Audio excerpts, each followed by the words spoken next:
what could have been a really good road trip, but kind of ended on a sour note for you guys. Got the split. So I would say, hey, get the split on the road, but it's a game. It's just a game. Obviously, it's a game you got to forget about, but is it a game that just like felt like, hey, you should have had that one? In terms of splitting on the road, which is always a good formula for success in the CC2A because it's a parity, beating Cal State LA was a significant win. It separated us another game, so 3 games behind us now in the conference. Really gives us some distance on Cal State LA, room for error on our part down the schedule, and so having that happen, not beating Cal State Dominguez Hills, but beating Cal State LA was a plus in terms of splitting, and we'll look at it that way. We'll certainly learn from Saturday night's loss, but we'll take a look at Friday night's win and see what we did right as well. Big games for you guys, especially this week. You come home, you start with Stanislaus and then Chico, the teams in front of you. Obviously, a huge week for you guys. Big week, huge week. Every weekend really is CC2A. There's so many upsets. Last week, obviously, our game was an upset, and then East Bay beating San Francisco State was an upset. 2 other games went into overtime, and so every game is close. We're 9 points away from being 15-0 since last December 6th. You take a look at our 2-point loss, our 3-point loss, and our 4-point loss are only 3 losses in the conference since that time period. And it's great basketball. It's fan-friendly in the environment that we present here at Lumberjack Arena. And 2 huge games, teams that are ahead of us in the standings, 2 teams that are proven, that are quality teams. One team we've beaten at the buzzer, Chico State, and the other team we had a chance to win the game within the closing minute. Talk about first Stanislaus. I know after that overtime win at Chico, having to make the drive, and you know that win. But just talk about you know Stanislaus and what they bring to the table. Cal State Stanislaus, probably the most athletic team in the conference that uses their athleticism potential during the game. They're very well coached by Coach Reynolds, a veteran coach in the CC2A, also coached Division I. A lot of respect for him. What he does with his players, how disciplined they are is impressive.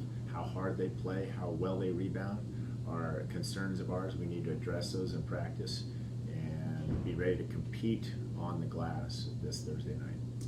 You guys have played extremely well at home, and especially the last couple games. You get back to the years past, just the crowds turning out, the noise. Definitely a plus to have the big crowds here this week. Playing at home, nothing like it. It's good to be home. Having huge crowds that are fan friendly and educated basketball crowd. They know the game, and our student body is great. They're terrific. They're energetic, and I know they'll be the same way this Thursday and Saturday night. I suspect big crowds both nights. And having that behind us, we're 10-1 at home, and it's definitely an advantage playing up here in Humboldt. Chico question, I'll ask him kind of downplay the rivalry, but I'm sure Chico is going to want to earn a little revenge after what happened on their court. And you still kind of downplay that rivalry, or I mean, being at home second time against Chico, facing the rivals, it kind of get up there. You're talking about a game played on Saturday night. We are preparing for Thursday night, and depending on the outcome on Thursday night's game, we'll take a look at our approach for Saturday night's game. If we win, we may be looking at a rivalry theme. If we lose, we may be looking at a rivalry theme. We'll see on Friday morning how the team is, what the pulse of the locker room is, and how we need to approach and give some fiery talk for the next game, which will be Saturday night. But our focus is directly at Cal State Stanislaus right now. Game to game. Hey, I will ask you though on Saturday, the first media timeout, they're going to have that teddy bear toss, and that be the Toys for Tots. I'm sure you're going to be concentrating on the game with the players, but it's going to be a cool sight, to see many teddy bears being thrown onto the court of Lumberjack Arena. We're excited about the teddy bear toss and Tots, Toys for Tots promotion that our athletic department's putting in, and I think it's fantastic. It's something that we encourage as coaches, do special events. The literal event of probably 2,000 teddy bears coming out of the stands onto the floor. I'll be heads up. I know that I might be ducking and aware of that. I'll make sure my team is. I'm sure Coach Klink has got word on this, and the Chico State, hopefully they won't have a target on their back on their bench. But I'm sure it'll be a great event, and we look forward to it.